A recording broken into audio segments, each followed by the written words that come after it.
জানতে চেয়েছেন, ঘরে ছোট মেয়ে বাবু আছে, সাথে আছে তার অনেক খেলনা এবং পুতুল। রুমে পুতুল থাকলে নামাজ পড়লে হবে কি না, আমি কনফিউজড আছি, উত্তর অপেক্ষা করব।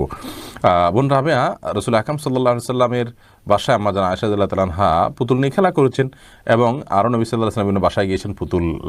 নিয়ে বাচ্চারা খেলেছেন, এরকম প্রমাণ পাওয়া যায়। এর উপর ভিত্তি করে অনেক ওলামায়ে কেরামের বক্তব্য হলো যে বাচ্চারা যদি পুতুল নিয়ে খেলা করে তাহলে সেটা জায়েজ রয়েছে, শুধু খেলার জন্য, এটাকে শো পিস হিসাবে রাখার জন্য নয়, শো কেসে প্রদর্শন করার জন্য নয়, খেলা করলো, খাট চোখের নিচে পড়ে থাকলো, বাস এইটুকু করাতে কোনো অসুবিধা নেই, এটা অনেক ওলামা ইকরাম বলেছেন। আবার অনেক ওলামা ইকরামের মতে শোপিস, এই খেলনা যদি, পুতুল যদি এরকম হয় যে তার পরিপূর্ণ অবয়ব বোঝা না যায়, যেমন বাচ্চারা খেলনা নিজেরা তৈরি করে, জাস্ট আপনার একটা কাপড়ের অংশ দিয়ে কল্লা আর হাত বোঝা যায়, কিন্তু চোখ কান নখ নাক এরকম আলাদা করে তার প্রতিটা অঙ্গ স্পষ্ট বোঝা যায় না, পূর্ণাঙ্গ অবয়ব বোঝা যায় না, তাহলে সেরকম পুতুল রাখাতে অসুবিধা নেই।